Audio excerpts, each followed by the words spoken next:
What's up, Todd? You know, with MTV, Todd won. You know who Todd Girl is, right? MC Light. And guess what? He got a tattoo on his chest, got MC Light on this shit. And I used to fuck her.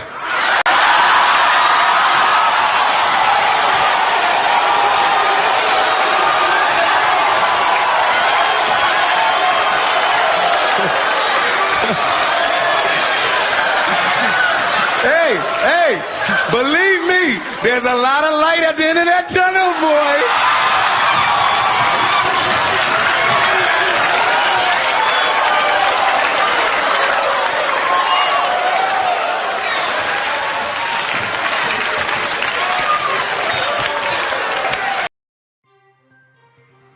This is HBR News number 350.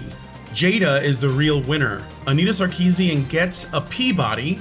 Abusing AI Women, where we reflect on the stories of the week and give it the Badger treatment. All right, hello and happy almost the end of Women's History Month. We're almost through this, guys. And then we'll have 2 months off before we have to deal with more crap. And welcome to Honey Badger Radio. I hope you guys are doing well this week and that you are laughing at all of this absurdity so that you are not consumed by it. I am your host, Brian Martinez. I'm joined by, as always, my austere patriarch and our handmaiden, Hannah Wallen and Dr. Ranamarakam. Mike J is not available at this time. He has some personal things he has to attend to, but he may join us later. We have a great show lined up. And sorry about daylight savings time that hit the Europe and the UK 2 weeks later than it hit America. Time is an illusion in Women's History Month. Oh, there you go. Did you guys? Oh, I didn't know that. So is it like later or earlier than it was for you? It was later. No, it was earlier 2 weeks ago, and now we're back up to speed. Oh, you're just catching up to us. None of it makes any sense. I really want someone to passionately explain to me why we need this shit, apart from one guy 100 years ago who wanted to catch butterflies. We don't. Segregating history is really stupid because it all happened together. Like none of it was segregated. Like there were obviously attacks on different groups by different other groups, and there was social segregation, but the history all happened to the same, like to all the different groups of people. So there's no point in segregating how we pay attention to it. All that does is keep kids who are learning about it in school from understanding which things were going on at the same time and which things were going on at different times. Yeah, well, maybe at some point in the future it will be helpful if we can have some kind of commemoration of what the world turned into in the late 20th century and early 21st century.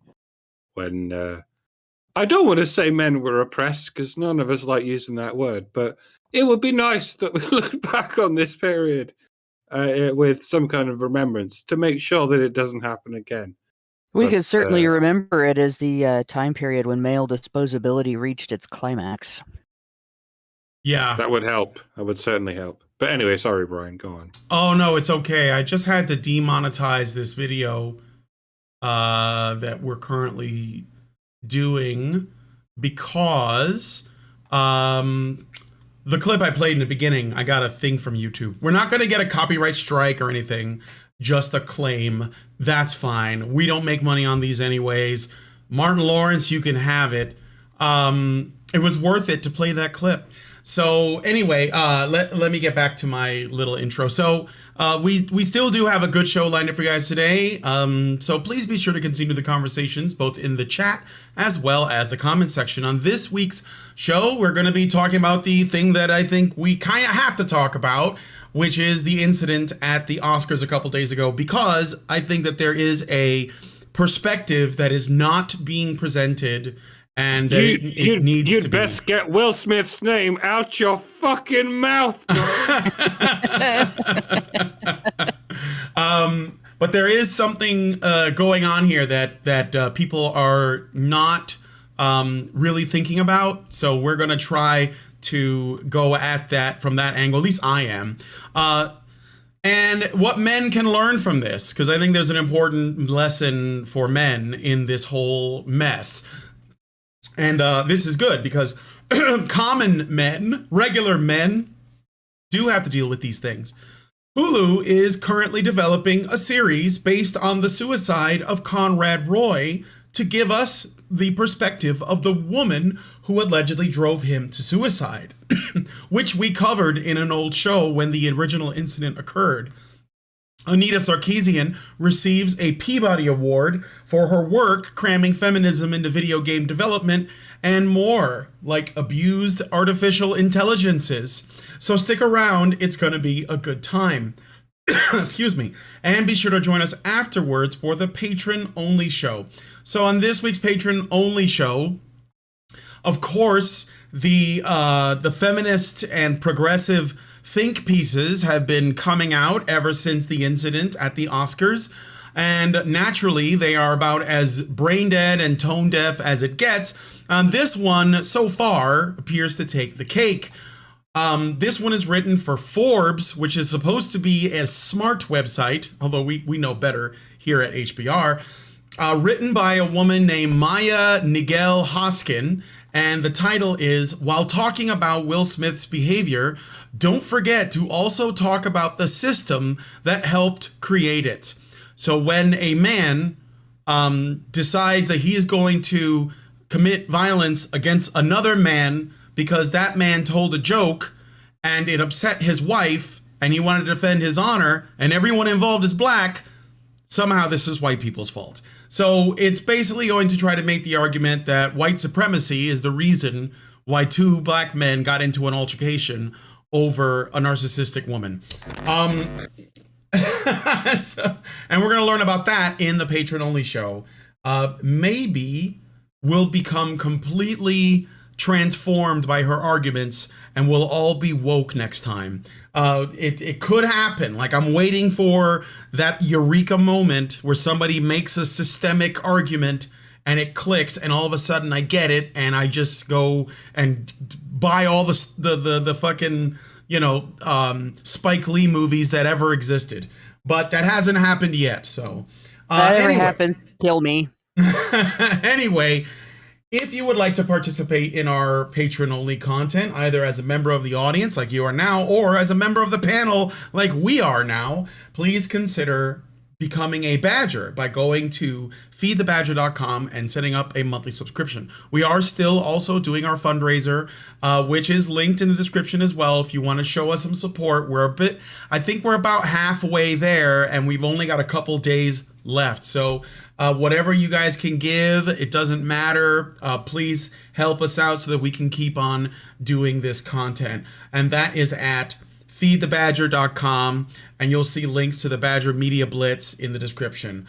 And finally, if you don't want to wake up one morning to find that we have been yeeted from the internet because we have crossed some line, or more likely got the attention of people who would have gotten rid of us if they knew that we were there. We're like the cockroaches inside the stereo system. They just don't know we're in there yet. Or a line gets moved and then we suddenly discover we're on the wrong side of it. Yeah. From things we said previously, because that happens on YouTube all the time. Yeah, I actually think that's another aspect of it too. It's not that our content has changed, it's that YouTube has changed. Please then go to badgerfeed.com. That's badgerfeed.com. That's where all of our content lives. Okay. So I guess we gotta just get right into it.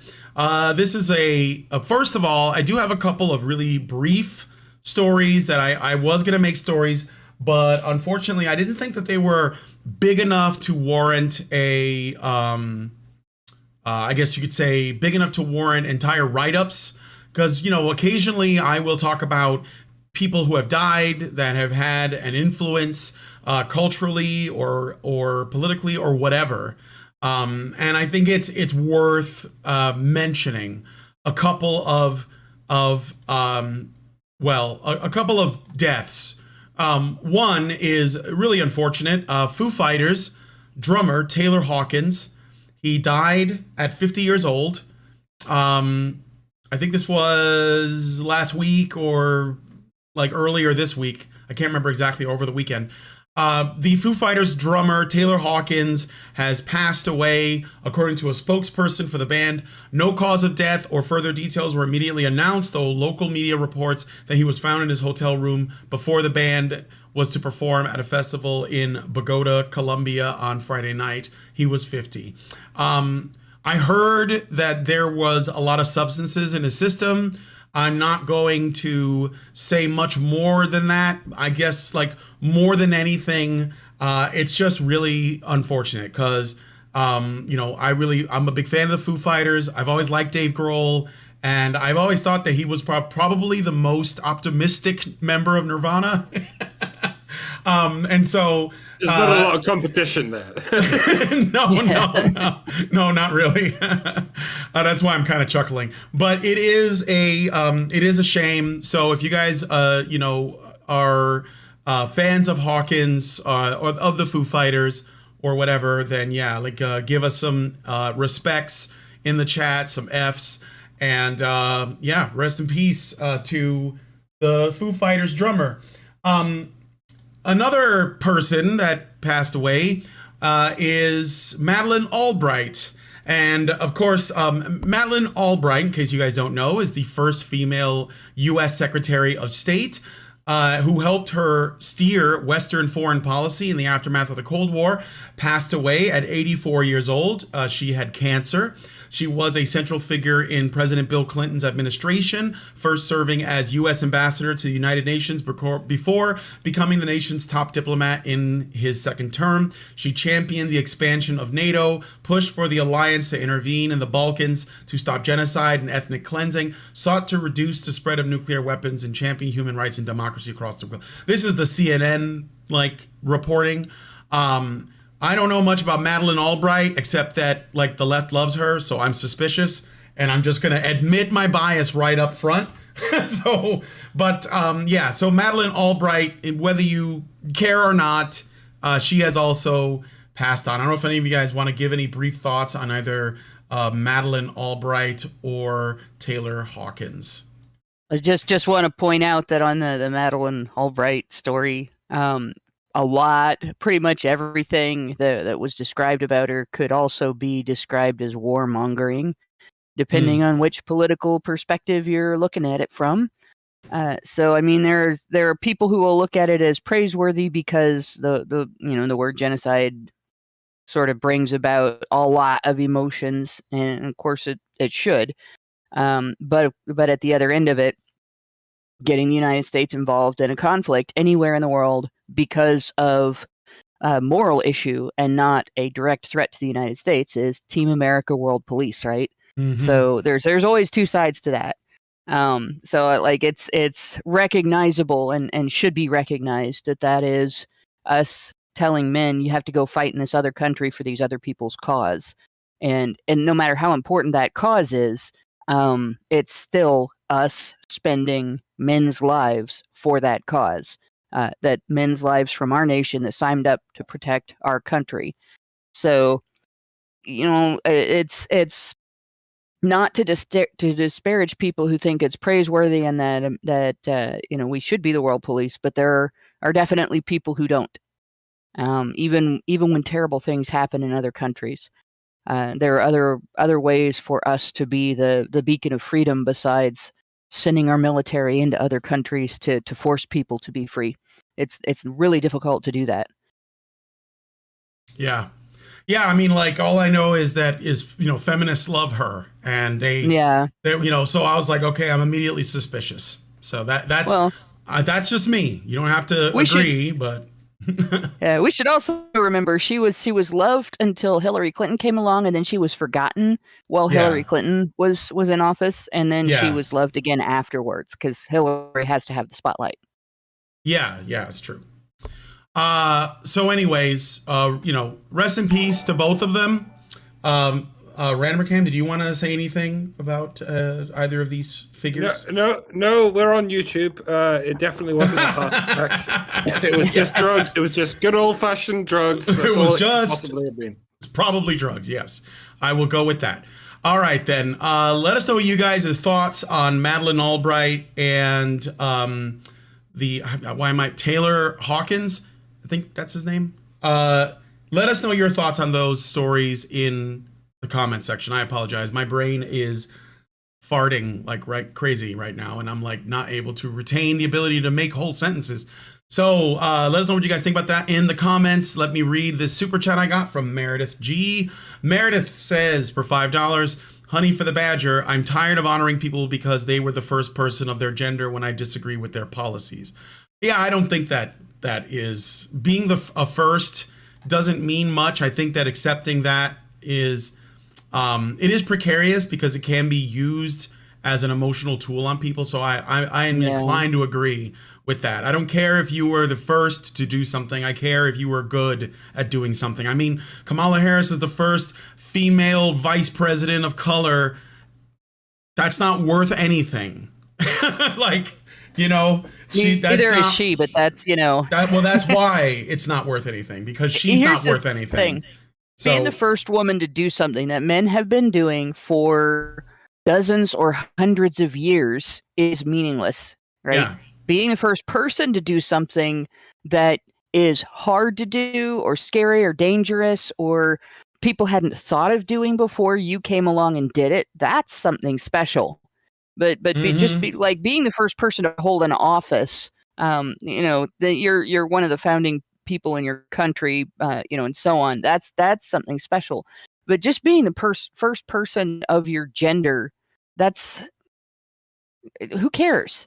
Yeah. You know, like it bugs me every time we have the first female spacewalk came just a few years before going into space became so safe and so not hard on the body that we sent an elderly person, right? Yeah. And William Shatner is how old? Like he's in his 80s, isn't he? I think he's in his 70s, but Is you he might in his be 70s. Yeah. He's close. He's definitely up there. Like, he's up there. Yeah, he's definitely old enough that you know the things that made going into space hard when, say, Neil Armstrong and crew went into space, or even when the Challenger blew up, like even in 1985, right? All of those things have been nerfed enough that we can subject an elderly body to those things, right? And that obviously, when you figure that out, it's not as impressive that women are doing it, right? It's suddenly it's like, oh, that's not that big of a deal. And it's always like that. Whenever something is really dangerous or it's worthwhile calling it special to be the first person who did it or an early person who did it, by the time the first woman does it, it's been nerfed. Yeah. So I'm not impressed. Yeah, and for sure. I don't feel any kind of gender-based pride because women do things after men took all the risks, and then those things get nerfed. Yeah, yeah. So women were like, space is OP, please nerf. Thank you. And if we'd had the first, you know, female vice president of color as a controversial figure maybe 100 years ago, that person would have been in danger because they would not have had the technology that Secret Service has today, right? And there would have been a great deal more controversy because there was more prejudice and it was more socially acceptable to be prejudiced in those manners, right? But today it's not, and there is a great deal of technology, and our politicians in Washington are far more protected today than they were back then. So again, we've just got a female first after it's been nerfed. Yeah. All right, so we're going to move on now. One last thing. I was informed that William Shatner is 91. Oh, wow. He's older than I thought. He looks really... he looks really... dude in his 90s. Yeah, he looks good for his age. Christopher Lee looked like, you know, like a lich. And I you know, not a dig against Christopher Lee, but like he looked old. Like he looked like his age. But wow, yeah, I guess the Shat doesn't crack. Okay, so thank you for that piece of information. And yeah, we're going to move on to the next story. So, well, the actual first story. And we're going to have to deal with this because, you know, a lot of people are talking about this and I've seen takes all over the spectrum. And I think that many of them miss something really important. So let me do the write-up and then we'll talk about it. So the New York Post. So this article is about the New York Post and it's specific. It comes from the New York Post and it specifically speculates on whether or not Will Smith may have to hand his Oscar back after slapping Chris Rock live on Sunday. Will Smith walked up on stage and slapped Chris Rock for making a G.I. Jane joke at the expense of his wife, Jada Pinkett Smith. He then proceeded to yell, "Leave my wife's name out your fucking mouth," from his seat. The slap more than likely goes against the Academy of Motion Picture Arts and Sciences Code of Conduct. One anonymous Hollywood source told the Post, quote, "It's basically assault." Well, no, it is assault. It's not basically assault. Basically. It's like, far be it from me to split hairs on a rhetorical adverb, but it's not just basically, it's literally. Even in a world where literally doesn't even mean literally anymore, they can't even bring themselves to say literally. Mm-hmm. Although it might not even actually, I'll wait until you're done. All right. Yeah, it is. It is literally assault. Yeah, it's literally assault, guys. Actually, it's literally assault and battery because technically assault, all you have to do is walk up and threaten to slap someone and raise your hand. Yeah. Yeah. Okay. So where was I? So it's this is what they are saying. Quote, "It's basically assault. Everyone was just so shocked in the room. It was so uncomfortable." Adding, quote, "I think Will would not want to give his Oscar back, but who knows what will happen now," end quote. On Twitter, the Academy's official account wrote, quote, "The Academy does not condone violence of any form. Tonight, we are delighted to celebrate our 94th Academy Award winners who deserve this moment of recognition from their peers and movie lovers around the world," end quote.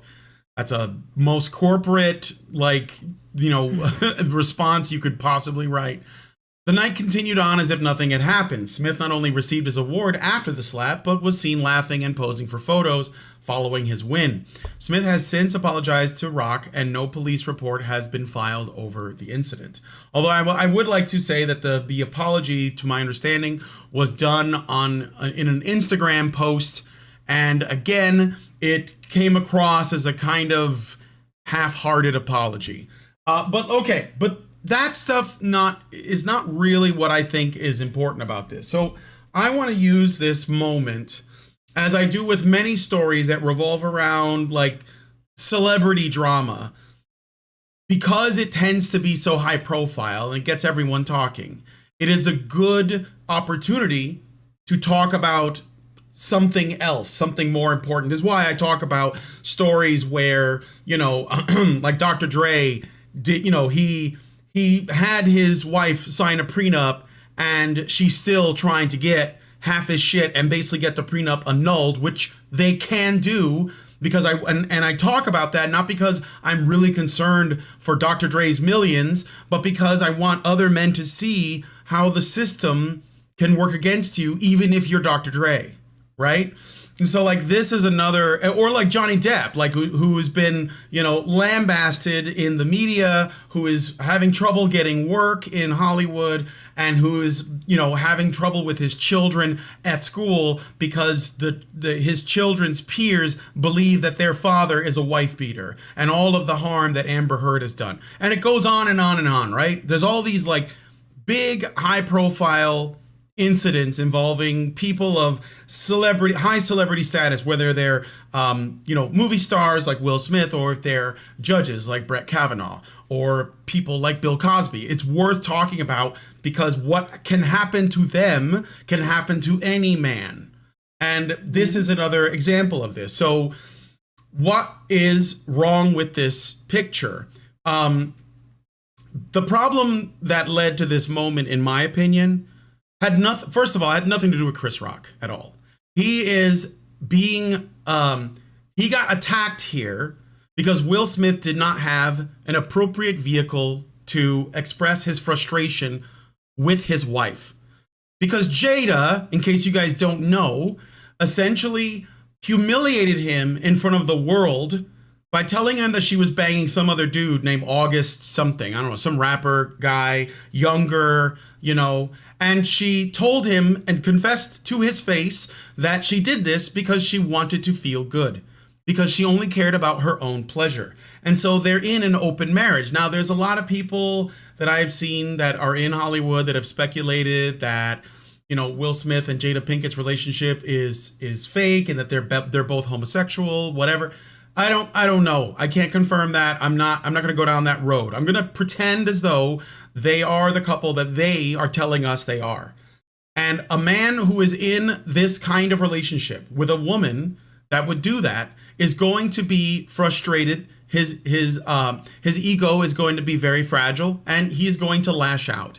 And what he did here was, instead of addressing the issue at home with his wife by, you know, either saying, look, I have boundaries, you can't do that shit, or we're going to get a divorce, or whatever it is, right?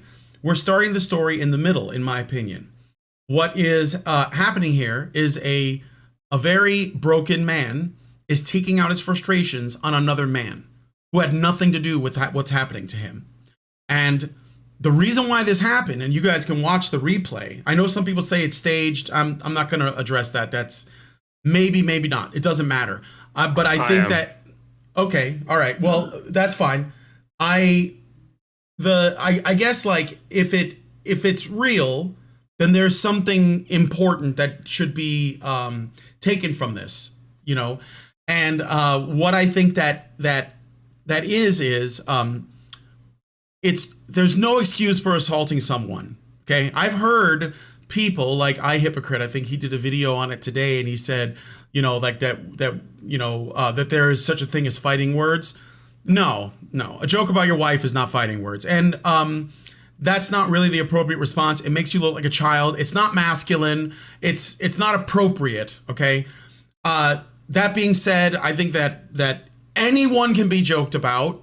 I don't care if you, whatever, right? I saw like a clip of Don Rickles and Emmanuel Lewis in the 80s. In case you guys don't know, Emmanuel Lewis was, he played Webster. So he was like this really little kid.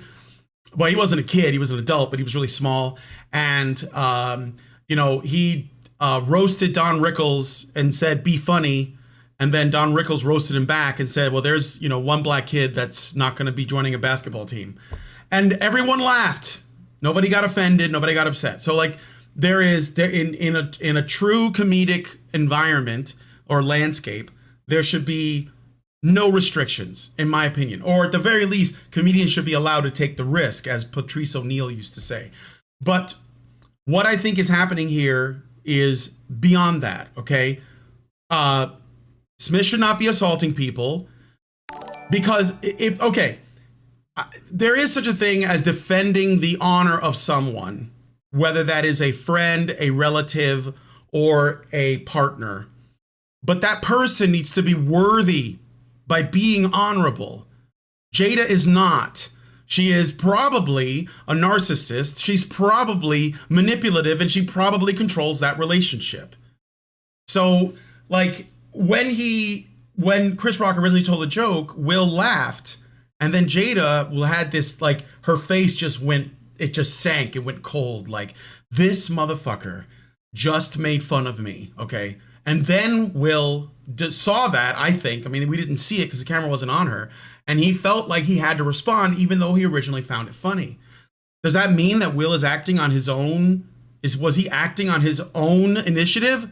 Or did he then realize that he was in trouble if he didn't do something extreme? And so he did.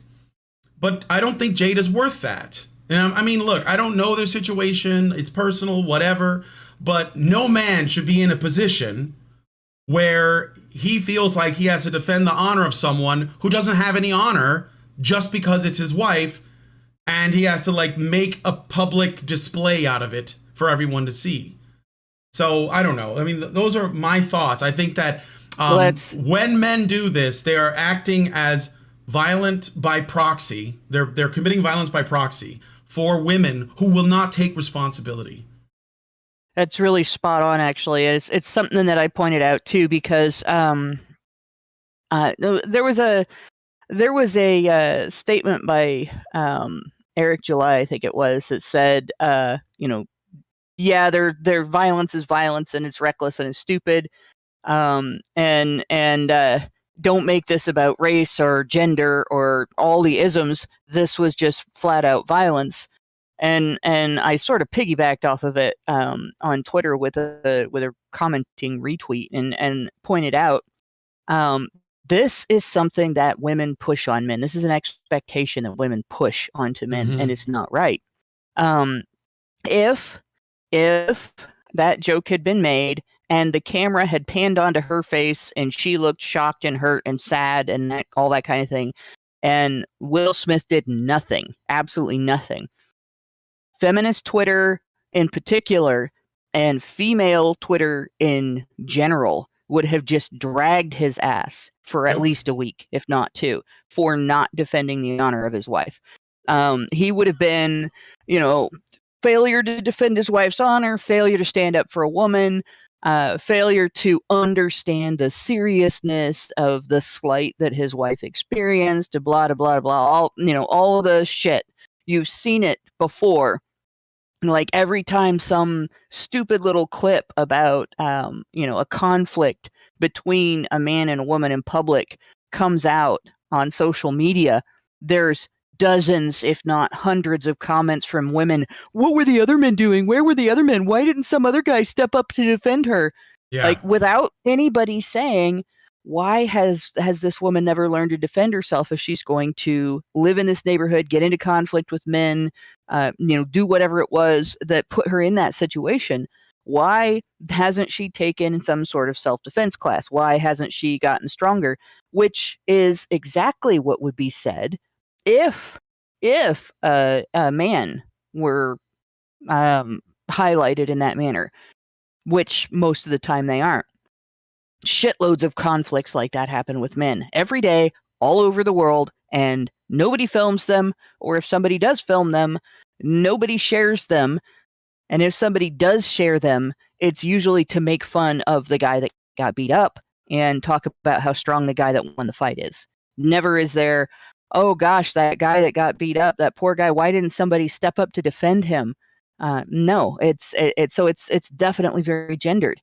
And at the other end of it, right, if we had Wilhelmina Smith and Jade Smith, because Jade Smith would not have a second last name because that doesn't happen with men, right?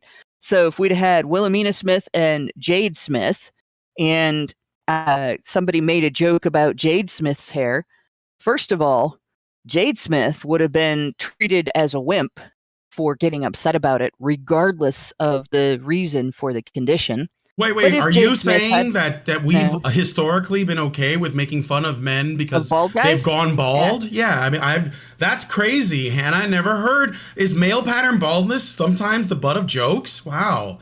Crazy. Hugely the butt of jokes. And of course, any bald guy that gets upset about being razzed for being bald is razzed for being a wimp on top of being razzed for being bald. And of course there's also other people. It is also a genetic condition, by the way. Yeah. It's not something men do to themselves, right?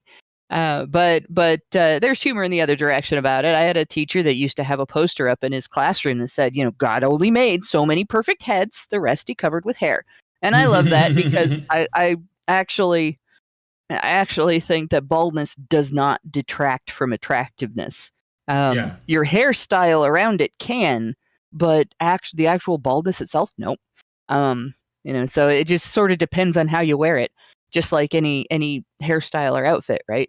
But going on, if Jade Smith had been, hurt and shocked and people had any sympathy at all, Wilhelmina Smith, if Wilhelmina Smith had just sat there and watched, there wouldn't be any criticism like there would have if Will Smith had just sat there and watched his wife be shocked and upset, right? Yeah.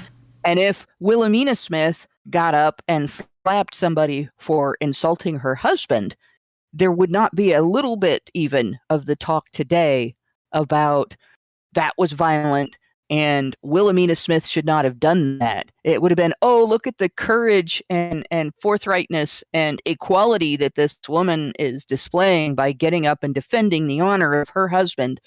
But pretty much only men's rights activists would be saying, this is unremarkable. Men have to do this shit all the time. Mm-hmm. So there would be a whole total different set of issues and responses around this, right? So it is, in terms of maybe not racism, but sexism is a big part of this. You're not allowed to criticize women's hair, which you should be, because our hair is hilarious.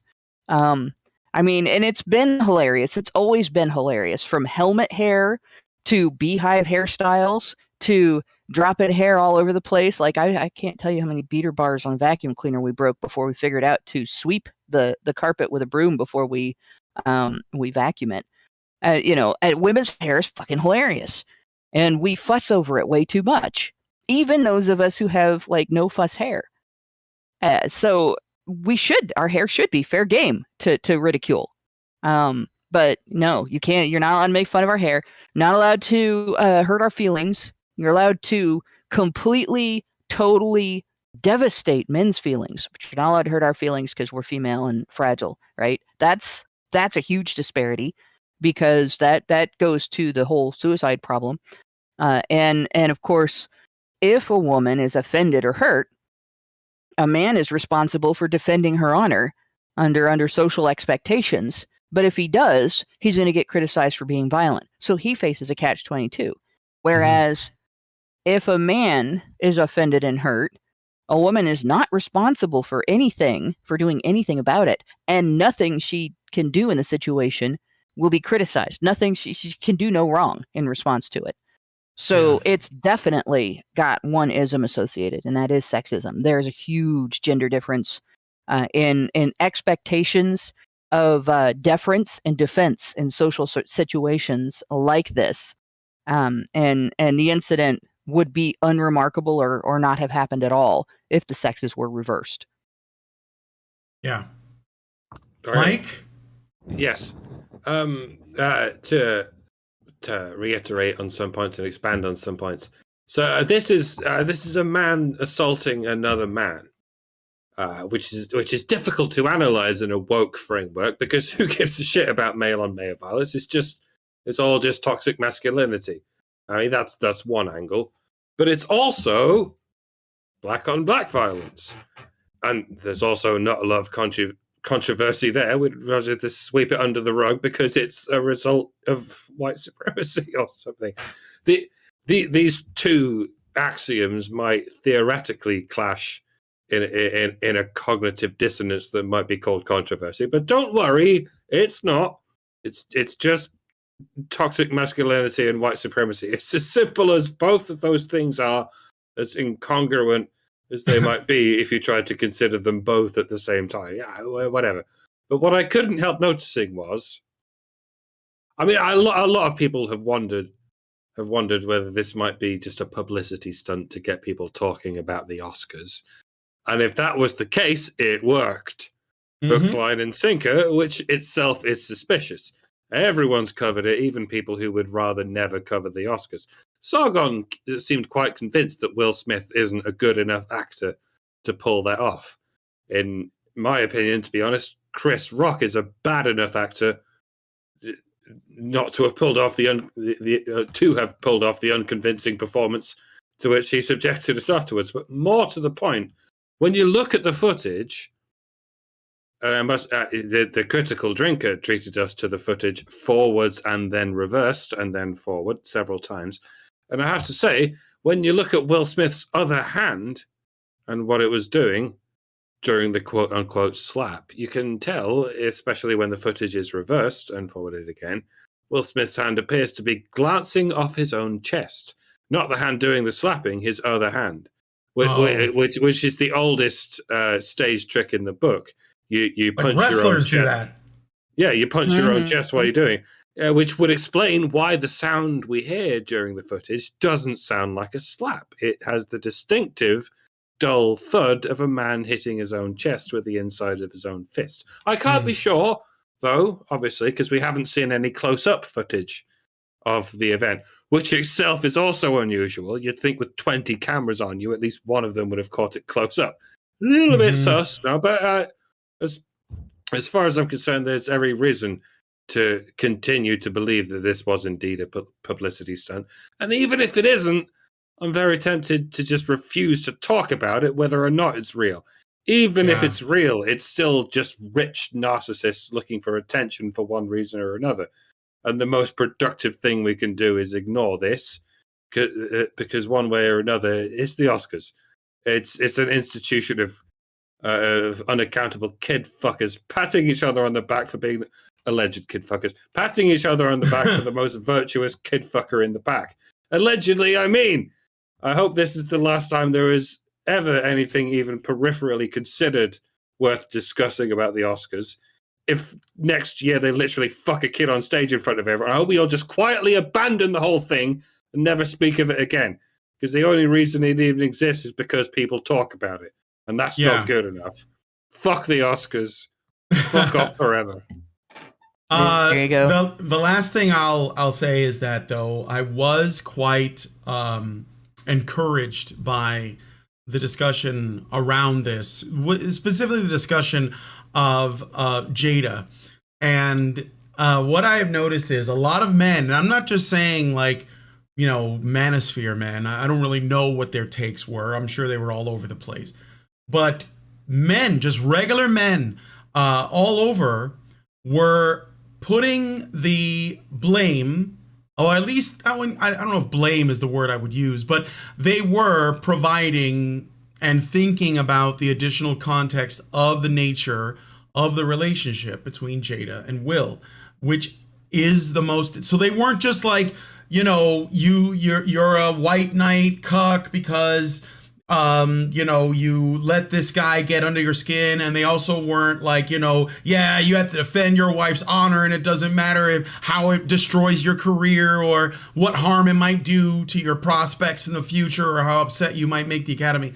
There were a lot of men, and especially black men, who were like, well, I understand why he did that, because Jada is a toxic woman, and they understood that. And I think in a way that's kind of a white pill, because I think more and more men on the internet are learning about the dark side of women in general. And I think that they're learning that is something that is real, that, you know, and that it has an effect on men. And I, you know, me personally, I have, again, I'm totally willing to accept that this could all be a publicity stunt to get us to talk about it. And I think that there's, you know, some strong arguments that could be made in favor of that. But since this is out here, I think that there is a lesson that men should take from this, you know, so that they don't themselves end up in similar situations. So if a woman, for example, if you're dating someone and she starts some shit or, you know, creates a situation where violence could result because she knows that she's going to be immune, that is something that you have to deal with at some point, and you're going to have to either tell them to shut the fuck up or you're going to have to get out of there. And I think that that is, you know, for me, the most valuable piece of info that we could get from this situation. So I don't know how else to expand on that, but that's what I got. I do have a correction to make, because I went back to my Twitter and looked, and it wasn't Eric July. It was not an Eric that I actually follow. So it was definitely an Eric. I remembered that much. But saying all black people look the same. Oh no, all Erics look the same. Okay. It's all Erics. I'm just kidding.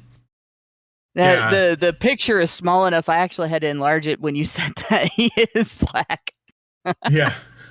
But yeah, no, all Erics looked like, oh, it's Eric. It must be the Eric I follow that has Eric in his name, but no, not the one I follow. So, but it was a guy named Eric. It was a black guy named Eric, just a totally like mathematician or no mathematics student. So no wonder he was logical about it. But it still goes back to, I will say this. if your female partner puts you in situations like that on purpose, not the slap, but the situation of publicly humiliating you to the point where you feel like you have to defend your own honor at some point later, or even putting you in a situation where she's behaving in a way that attracts violence and it's your job to defend her. Right. She doesn't care about you. Yes. Right? Get out of there immediately. And I'm not saying that women cannot be vocal and women cannot go out into the world and do things, but women should be just as aware of their surroundings as men. Women should be just as aware of the people around them as men are. And women should be aware when they are out in the world with the guy that they love, whether or not their behavior is attracting violence, just like men are. Because unlike men, women are considered to be immune or exempt from violence. There's supposed to be a layer of protection for us based on social standards. Yeah. And because social standards and even legal standards sometimes require men to be that layer of protection, then women should have the responsibility to protect men as that resource and as people that we love and care about, and not exploit that layer by activating it all the time. Yeah. So, let us know what you guys think about this story in the comments. Whether or not you believe it's real, what are some things that men should take away from this? And maybe what are some things that women should take away from this? Let us know what you guys think about that in the comments. I think that's the most important thing. I don't really give a shit about what happens to these people, because like Random McCam said, they're alleged kid fuckers anyway. So but there is a broader conversation occurring as a result. So, and I think that men, they should, there's some wisdom in this faux pas, I guess. All right. Anyway, super chats. And then we're going to move on to the next story. Amasang gives us $2 and says, so you're saying Mr. Lee looked like a vampire? Well, he just looked really old. I know he plays one on TV. Richard B. Air gives us $4.99 and says Homeland Security is on a high alert as the Freedom Convoy approaches D.C. Too bad they didn't adorn their trucks with rainbow flags. Yeah, of course they are. I mean, we'll see how it goes. I have a feeling that, first of all, the media is not going to report on it much. You're going to have to go to alternative media for that. And, we'll see what happens when they get there. Richard Bier then gives us another $4.99 and says, if silence is violence, how does the Academy view that? If Will doesn't get charged, then Jussie has to have his conviction overturned because racism. Well, I mean, I don't think Rock is going to charge. He's probably going to drop the charges or not even make press any. He already hasn't. He's announced that he's not charging. I mean, like, it's, not everything needs to be resolved in a sort of, like with the legal issues, because I'm not saying it's okay, but I understand that a guy like Chris Rock, who may remain pretty professional even after that, would basically be like, you know what, it was just a slap in the face. I'm not gonna bring down the fucking law on this guy over it. We're just gonna move on. And I think that is like usually how men resolve these kinds of things. So. Chris Rock didn't even touch his face afterwards to see if there was any blood or any swelling, like you would if someone just that's true. What sounded like a punch in the face, but honestly, if this had been two guys nobody ever heard of before in a bar instead of two famous guys, it would have been the most unremarkable fight ever. Like one guy walks up, slaps another guy, another guy, and then walks back and to his seat muttering, and the other guy does nothing. If somebody pressed charges in relation to that, everybody would laugh at them. But just saying. Well, maybe Will should have waited until later when Chris Rock was in the makeup in the backstage in the makeup room or at the after party.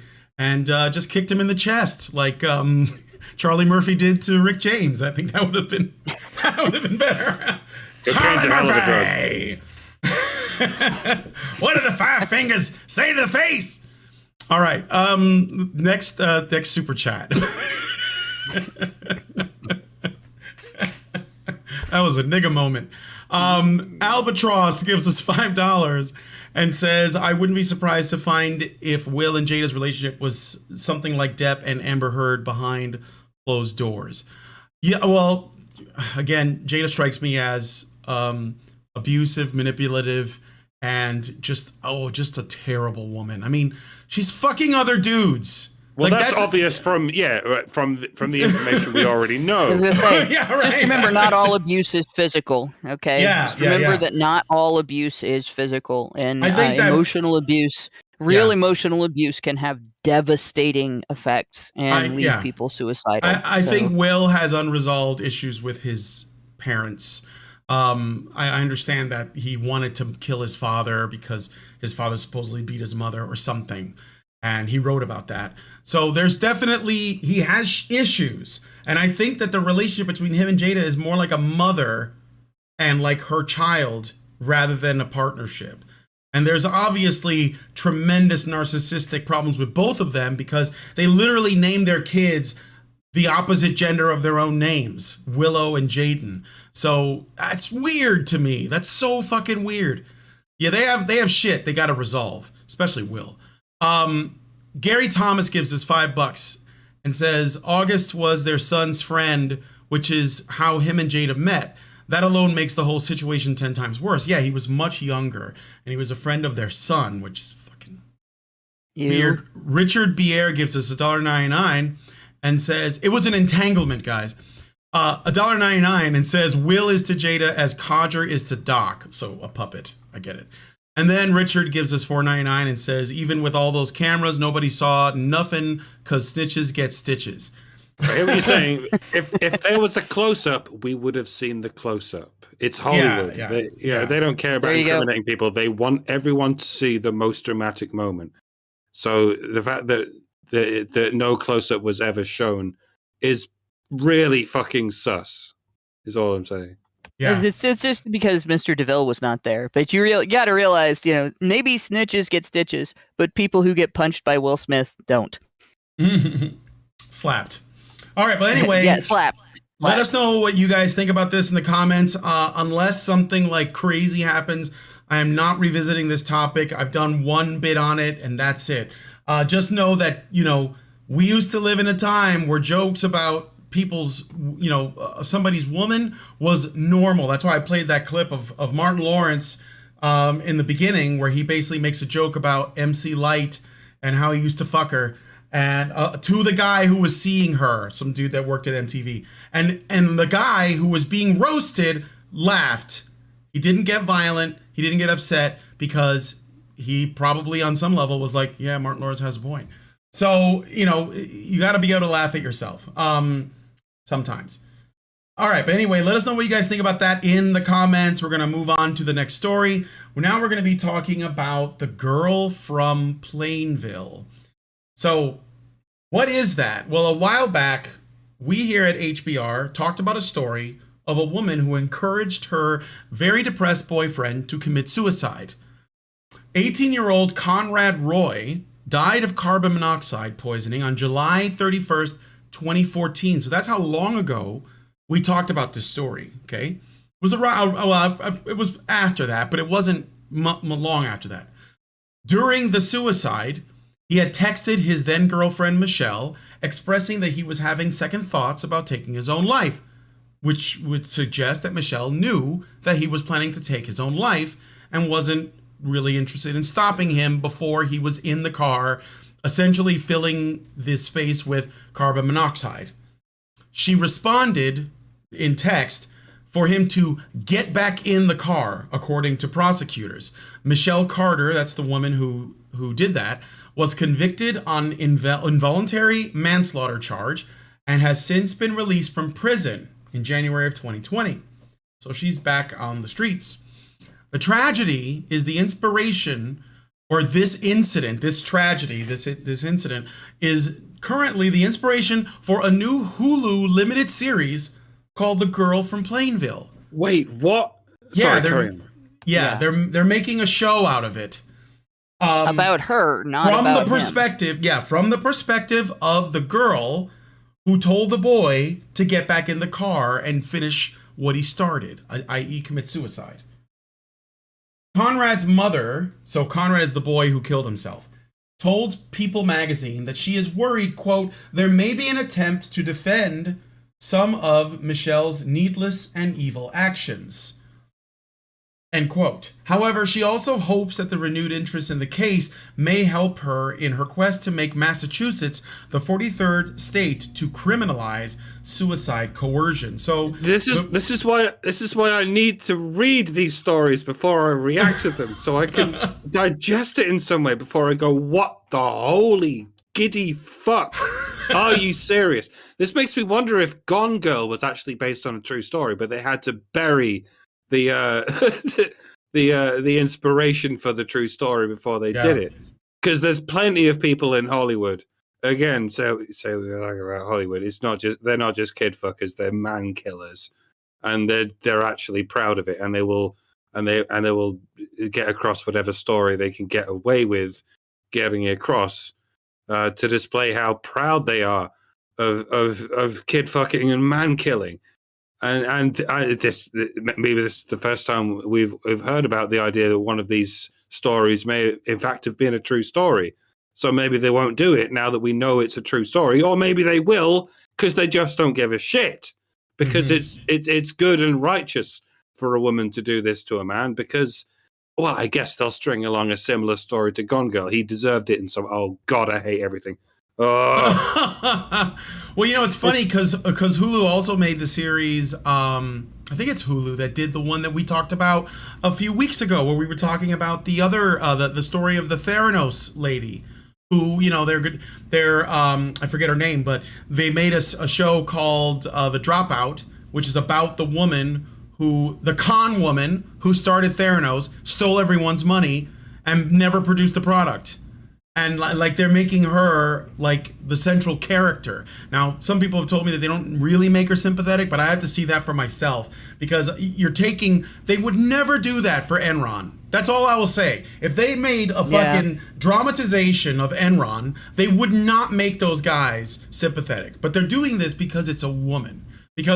And I know that they're gonna do that with this girl from Plainville story. They're gonna make her complex. They're gonna show her like experiencing abuse or something. But the fact that they would try to take this terrible story that you know of a woman who probably didn't serve the appropriate amount of time, and let's be real, you know, and they're gonna like I guarantee they're gonna make her sympathetic. I'm just gonna say it. I don't care if I'm wrong. I might be, but I'm willing to go out on a limb and say they're probably going to make her sympathetic. And they're probably going to make the boy seem either so unstable that no one could have saved him, or maybe that, you know, what worst case scenario, make it look like he deserved it.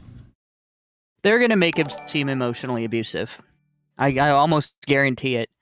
They're going to make him seem clingy and needy and all the things that it's okay for women to be socially, but not for men. Right. Yeah. But here's the thing.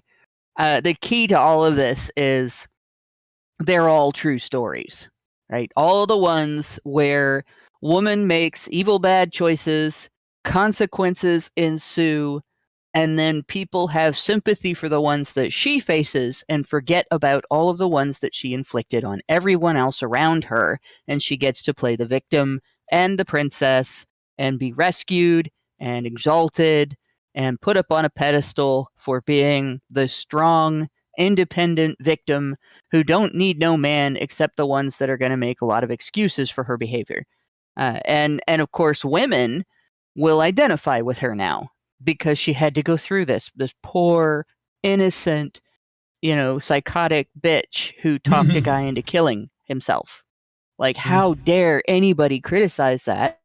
What was she feeling that made her do that? What did he do that made her do that? Right? That's where that's going to go. And that is where every Hollywood story in the modern era goes, with psychotic bitches who do horrible things to men. Well, maybe it might not even be that modern, because do you remember the film Monster It came out a while ago. It was Christina Ricci and Charlize Theron. And Charlize Theron played like a serial killer woman or something. You know, I don't think I saw that one. Now I'm gonna have to go back and watch it. It used to. When I say modern, I'm talking about the difference between in the last 50 years or so. Yeah, we used to be able to view women as bad people. Hollywood used to be able to view women as bad people who could be scary, should be criticized, and deserved to lose as a result of their behavior. Hollywood could view women as abusers. Hollywood could view women as narcissists, as stupid, as everything that human beings can be.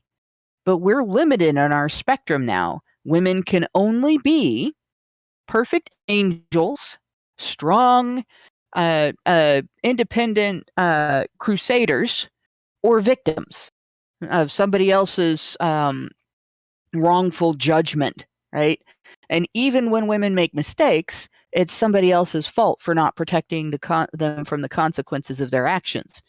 And that's the only way we see women portrayed for the most part. You get the rare film out there that shows that a woman can grow or a woman can make mistakes.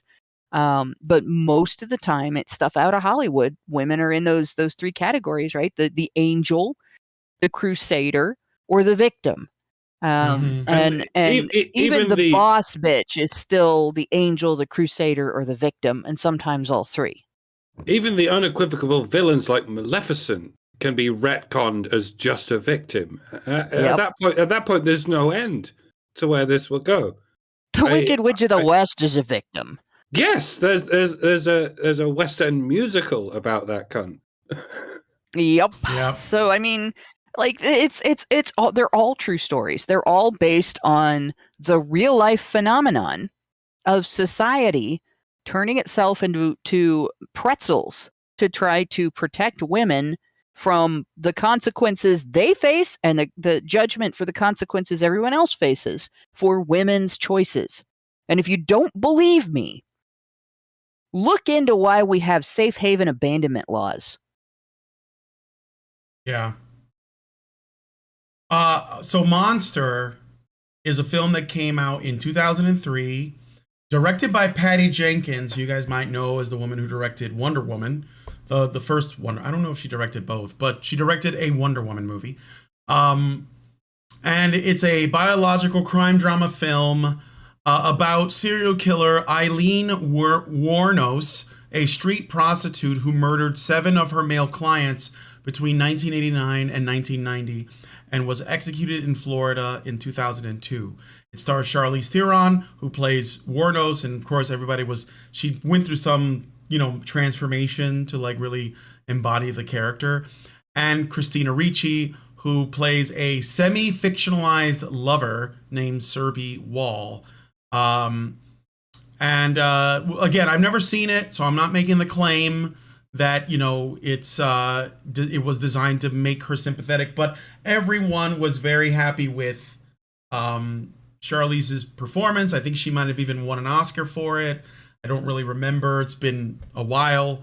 But I guess what I'm saying is it's just like Hannah was saying, really. I mean, I think that this phenomenon of being very careful about how people of protected classes are portrayed in fiction is a problem that obviously the entertainment industry has. And that is, it's cringe, it's terrible. I won't support them in a fictionalized sense. But if you're like reproducing something that's actually occurred, I think that's basically propaganda, right? You're trying to produce propaganda. You're trying to get people to react emotionally to real life events so that you can go around their rational mind and tell them how they should feel despite the truth. And I think that when they do that with Theranos and when they do that with this show, the girl from Plainville, I think, I mean, I don't know if anybody's going to watch it, but it is on Hulu, and Hulu's owned by Disney, and there are probably a lot of people that watch it. So I just wanted to point out that this was from Disney to want to normalize girls being train wrecks, eh? Yeah, right.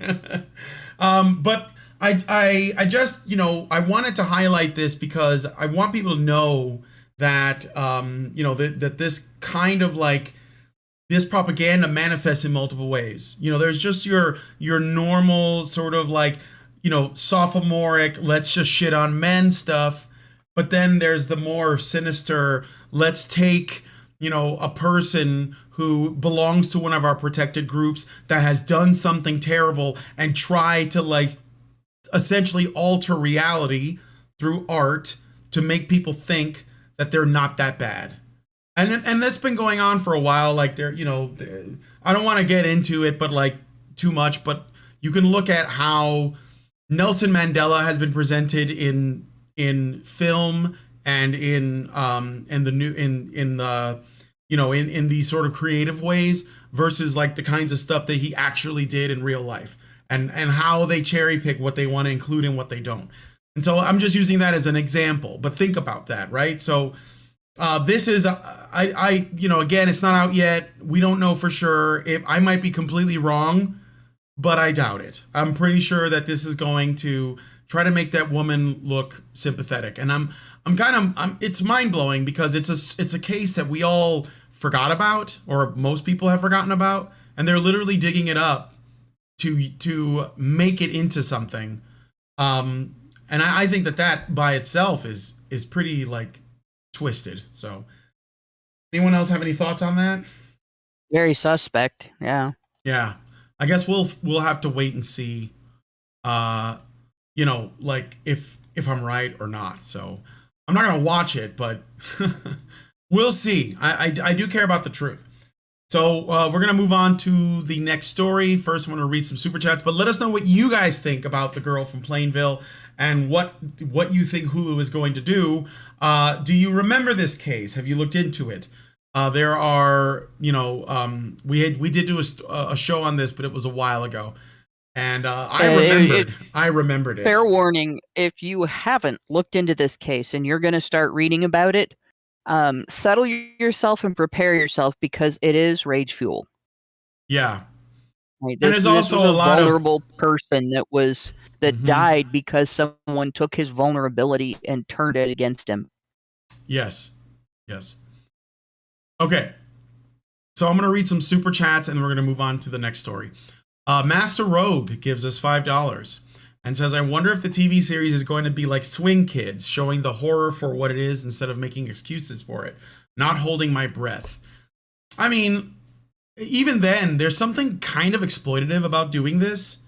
So, like, even if they were going to be honest, I just have to ask myself, like, why are you doing this? Like, the mother is still alive. I mean, she's hopeful that it's honest because it might, get people thinking about what she wants to do to the Massachusetts law. But I don't know. It's something weirdly exploitative about the thing existing to begin with. But all right. Anyway, let us know what you guys think about this in the comments. Okay, so I'm gonna talk about the Peabody Awards, and I need to share a link with you guys so you can see and hear this. And I apologize for what you're about to be exposed to.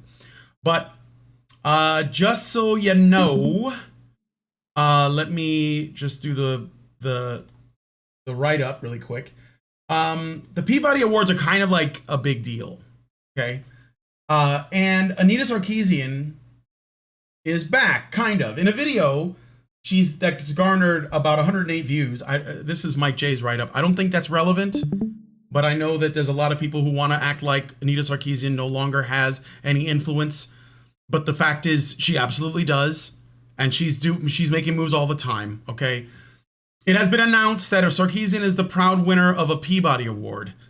The group released a statement saying, quote, Feminist Frequency is one of the 16 pioneering legacy projects honored as part of the Peabody's newest category, digital and interactive storytelling.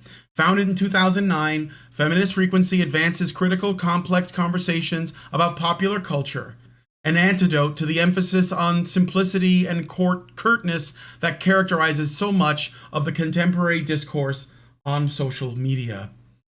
And she got an award for that. What does that mean? Well, I'm going to play some of her, I guess, thank you about this, and then I'll give you my thoughts, and we'll Look get at that everyone else. Duper's delight grin. Holy shit. Yeah, she's very smug. Oh my god. So let's give this a listen if you guys are ready. I'm Anita Sarkeesian. I am the creator and director of Feminist Frequency. It was a video series that looked at the way women were represented in popular culture. At its core, Feminist Frequency was created because stories matter. What are those stories telling us? What are the values embedded in that? And if we tell different stories, can we change our society? The work that I'm just pausing it there because, I still have to worry about YouTube That's shit. actually a good spot to pause it, though, because what she just described is brainwashing, right? Grooming. Yeah. This is very difficult for people to understand, I think, sometimes, but limiting what people are allowed to hear and see is an effort at limiting how people are allowed to think, right? It is. And at the same time, what she's doing right there is reframing a nefarious behavior in terms of innocence that it does not have in order to slip it past your personal boundaries for defending your right to free thought. Right? That is incredibly nefarious. That is incredibly malicious. That is actually monstrous levels of malicious. Yeah. Like, not just, it's one thing to argue that ideas should be expressed and people should debate them, and at the end of it, after somebody is able to argue the merits of an idea, of a belief, a way of thinking, an attitude toward other people, anything, that people might change their minds about it.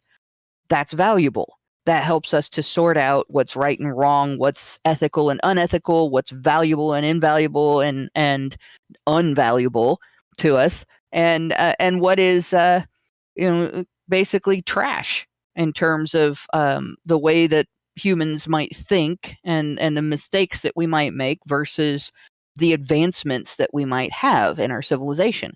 But to turn around and say, well, people aren't free thinking, right? So we're going to manipulate them by limiting what they can see and hear in their stories, and by refusing them the ability to actually weigh the value of ideas and to actually weigh the merits of ideas. Like, that is incredibly malicious. That is for sure. worse than just totalitarianism. Totalitarianism comes along and says, well, we're going to shoot you if you say the wrong thing, right? Or we're going to shut down your business, we're going to jail you, we're going to put this consequence on you. Here, she is simply saying, well, you can't have the information that you need in order to feed your free thought, and you can't be exposed to any social stimulus that would influence your free thought unless we approve of it. So there you go. You're no longer allowed to have free thought. Mm-hmm. Thanks, Anita Sarkeesian. Here's your award. Well, I'm going to finish playing her little thing, but I agree. I mean, this is all about cultural engineering, and that's what feminism and wokeness and progressivism does. That's why it took over the culture. It basically dominates the culture.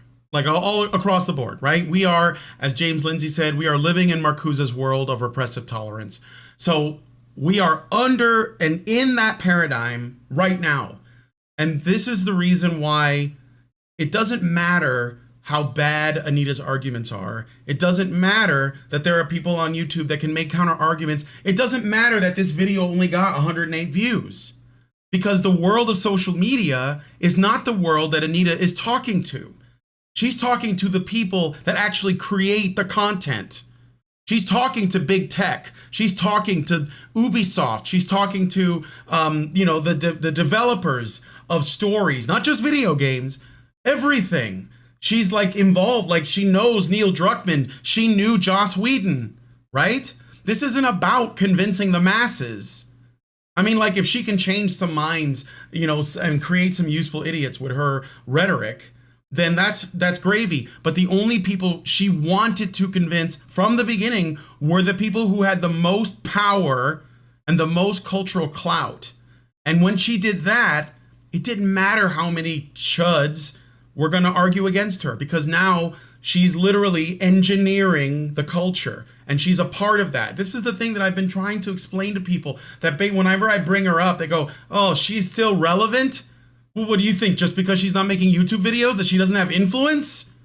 Like, this is so short-sighted, guys.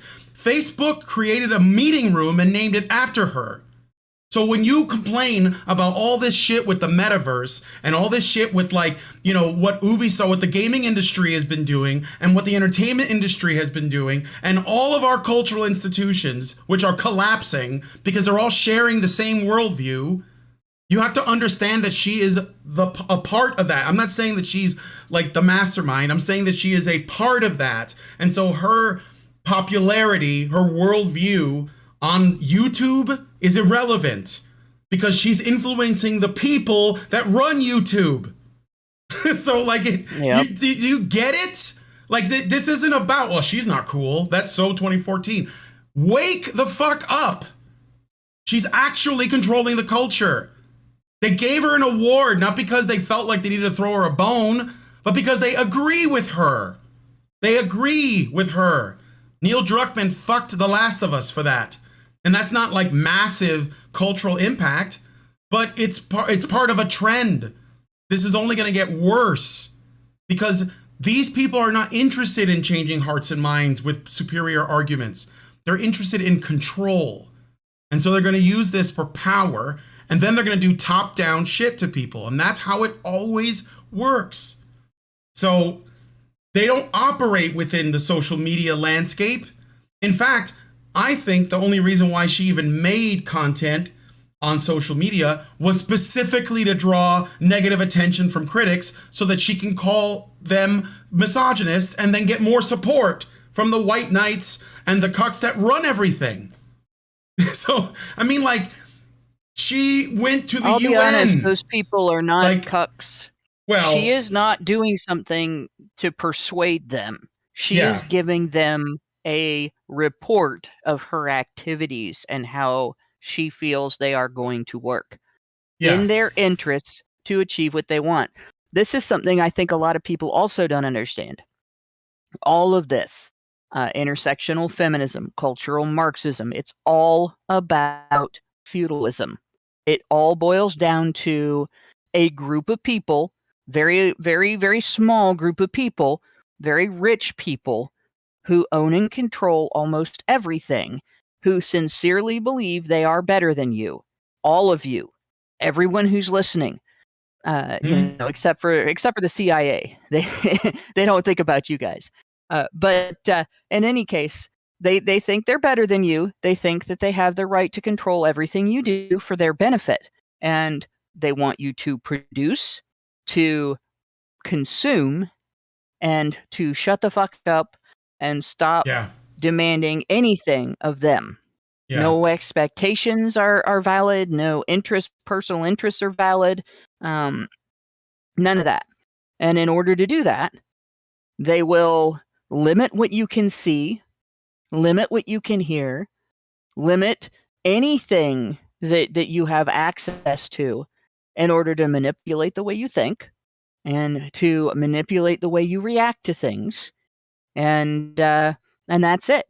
You know, your any personal interest that you might have, they'll appeal to those in order to steer you back to the consume and produce path, and that's it. And that's what she is basically doing. She is demonstrating with this video. Here's how I am going to help you get people to comply. Yeah, and of course. Go ahead, Mike. It's the opposite of populism, and as I've often harked on about the elitism.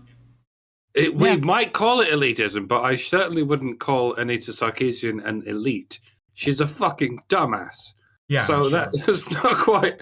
That's not quite perfectly descriptive. I've often called it oikophobia. That's. I mean, maybe that's not quite accurate either. We don't give a shit about the people who consume this. We're more interested in telling the people who consume this what they want to be consuming, and that's far more complex than oikophobia, and I still don't have a word for it. Yeah, it's prescriptive megalomania, I guess, in some way. She's a yes man. Yeah. Well, yeah, she is her own kind of useful idiot, but I don't, I get that, but no. That's not what a yes man is. Okay. In any work environment where you have a dipshit boss, right? An asshole boss that nobody likes and everybody is afraid of, there is always that one employee that is the butt kisser who has the opportunity sometimes to benefit and feed ideas to the boss, but mostly to benefit from the butt kissing. Yeah, I remember him from Silverhawks. Yeah, right. This is the right hand man, and it could be a man or a woman, but we know it as yes man because you usually pay more attention to that when the person doing it is a man. That's Anita Sarkeesian. She is a yes man. She is giving them everything that she knows that they want. She is ass kissing the elites. Here's how I'm gonna betray my fellow human beings to your interests. Please give me benefits, and that's it. She is not. She knows that she's not a person with their level of power, but it doesn't matter because to the people around her, she's a person with her level of power. She doesn't have to be at the top of the totem pole. She just has to have enough people beneath her that she can kick them around and get things that she wants. That's it. That's what a yes man does, and that's what Anita Sarkeesian is doing. It's not any more complicated than that. No, she's got this. What I'm saying, and this is why I think it matters that we don't get caught up in this notion that because Anita is no longer making videos on feminist frequency and she has been thoroughly debunked by various other YouTubers or whatever, we have to get out of this notion that means anything to her or the industry, because it doesn't. Like, you could win all the arguments you want, but if she gets to act as a consultant for Naughty Dog or Ubisoft or some other major developer, EA, Activision, Bethesda, whatever, then it doesn't matter that you made the better arguments and you demolished her on YouTube. It doesn't matter because this is what her goal always was. And I said this from the very beginning. It's not about changing people's minds. It's about getting control. And of course, she doesn't just want to influence, the video game industry, in case you're somebody who's like, well, I don't care about video games. Well, that's fine, but she wants to affect all of culture. And the truth is that because we live under the paradigm of intersectional feminism, everyone lives under it. Okay? Everyone is operating within it. And because of that, she is going to find more allies in positions of significant influence and power than enemies. Because and of course, with all of the shit that's been going on over the last 10 years or so, where people who don't have the right politics are fired, then basically the only thing that's left are people who are near to being as ideologically pure as people like her are. And so why then is everything in our culture so sick right now? Well, because of people like her. But not only her, she's not like the mastermind, right? But we have to stop acting like we've debunked her, therefore she's not relevant. That it's so naive and short-sighted. You have no idea how bad things are and how important our culture is. I mean, there is the saying, politics is downstream from culture, and they know that. That's why they run the culture right now. And that's why we live under this paradigm. Why is it if you bring up that, there's a problem in the black population because of the rampant fatherlessness that's leading to all these other issues, people look at you like you're crazy. Or you might even blame women. You might even say, well, actually, the black single motherhood thing is a problem for these reasons. People look at you sideways. Like, how could you possibly say that? Because they can't even conceive of the idea that women might be responsible for their choices because of the paradigm we live under. And so, like, unless we break free of that, people like Anita will only continue to grow in influence, even if they don't have a massive YouTube channel, because at the end of the day, their Twitter followers don't matter. Their YouTube subscriber count doesn't matter, because she literally has the ear of, you know, of Neil Druckmann and whoever, and they'll listen because they're also feminists, because they're also, it's actually kind of a problem within nerd culture itself, is that, like, most of these people, they want to appear to be good, so they adopt this frame, and it corrupts everything. And of course, people like Anita win because she gets paid for being, you know, mediocre at everything, if not just straight up not good at it. But she has the right politics, and she also has the right narrative. Like, she's about to tell us right now that she was a victim of terrible harassment and violence because people disagreed with her. And what did she do? She just used, like Tai Chi, she just redirected that energy to give herself more clout and more money and more allies in high places. That I did with Feminist Frequency received an enormous backlash for, you know, for challenging the status quo of gaming as a male-dominated space. And of course, she gets on Stephen Colbert. She was like, she takes photos with Joss Whedon, gets a room at Facebook named after her. Like, come on, guys. Like, if you just, this is the way that these people work. They go to the most powerful people, and then they convince them, and then they all comes top down after that.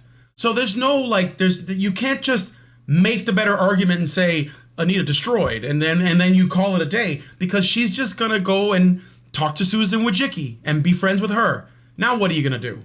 This is how they work. It's always top down, always, because they don't have an interest in changing your mind. They just want to control you. And I've said it before, and I'll say it again. You haven't defeated feminism just because it no longer appears to exist in your peripheral vision. Yeah. Just because bedroom feminists don't exist on YouTube anymore doesn't mean you've defeated feminism. Just because you don't see Anita Sarkeesian on YouTube anymore doesn't mean you've defeated Anita Sarkeesian. She was on Colbert a few years ago, and now she's got her claws into the games industry, and just because that dumb fat bitch in Kentucky who was saying how she wants to teach children to masturbate, just because she deleted that video doesn't mean she's disappeared. No, she got through to enough people to now that she can go beyond YouTube into the actual schools where she can teach actual schools to teach children to masturbate. And it's the same with any other bedroom feminist. There were those two musical feminists who did that 2016 song, and we bullied them off. I did my own song about them, but then they got paid millions to do that advert for this other song. Oh, I remember. Even when you think you've driven these people away from YouTube, you haven't. Well, they don't go on YouTube anymore because they've moved on to higher pastures. And you feel like you've defeated them because they're not on YouTube anymore. Yeah. And although we in our sphere have been pushed down from YouTube towards Rumble and Odyssey and that, these people have been pushed upwards to where you don't see them anymore. Because now they convene with the, dare I say, elites, where they can actually enact their bizarre rituals on the people who affect families and schools and businesses and all this shit. You haven't even begun to defeat them. It's got even worse, and it's going to get even worse, especially if you languish in this complacency where you think you've defeated them. You haven't. Just because the fucking quote unquote pandemic business and the quote unquote war in Ukraine business and the quote unquote anything else business, these are all just distractions. So you don't realize that the feminists have dug their claws deeper into the most important parts of your culture. Yeah. And now you're arguing about race and war and all this other shit, while the seeds are planted in these ever more increasing important parts of your culture, and you're just arguing about the ivy that's growing in the new parts, while forgetting about the seeds that are being sown in ever increasing old parts. And yes, we're MRAs talking about how it's all feminine, but it is. It all started with misandry. It all evolves and it grows into oikophobia, but it all started with misandry. Yeah, why is it so easy for people to simply say this space is male dominated, and immediately everyone has less sympathy for the space itself? Well, because that's all male disposability. Yeah, because that's what all Anita has to say is, this is the status quo of a male dominated space, and I'm trying to, like, you know, upset that. And immediately everyone's like, well, that shouldn't be allowed. I guess that's fine then. You know, there's no sympathy for this, right? And it's not even true that it's a male dominated space in terms of how many men are involved, but it's not like they're gatekeeping or keeping women out. But that doesn't matter. The truth doesn't matter. Like, all she has to do is make the claim, and nobody questions it, because, and especially men, they're ready to throw themselves under the bus. Well, look, I'm not one of those guys. I'm one of the good guys. So I'm going to help you alter everything to drive everyone out that we don't like, that's impure, you know? So, yeah.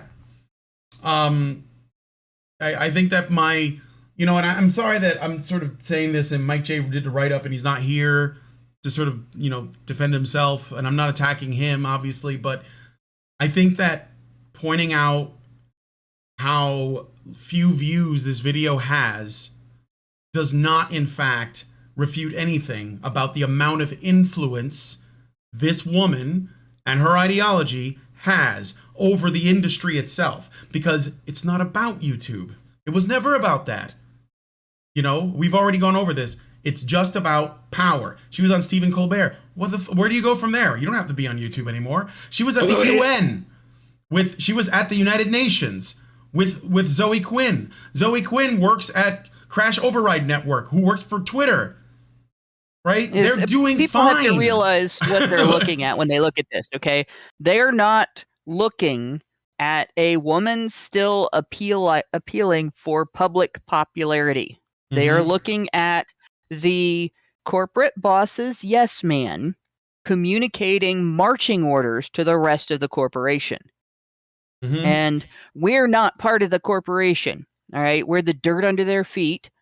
They don't give a shit about us other than make sure these people stay in line. When she communicates to the sub-corporations, which is what they are, she is not appealing to them to change anything. She's telling them what's going on. Yeah. Yeah, and the influence of this ideology is far, like, outstretched a couple of individuals. So it's basically just like the norm within these industries. Go ahead, Mike.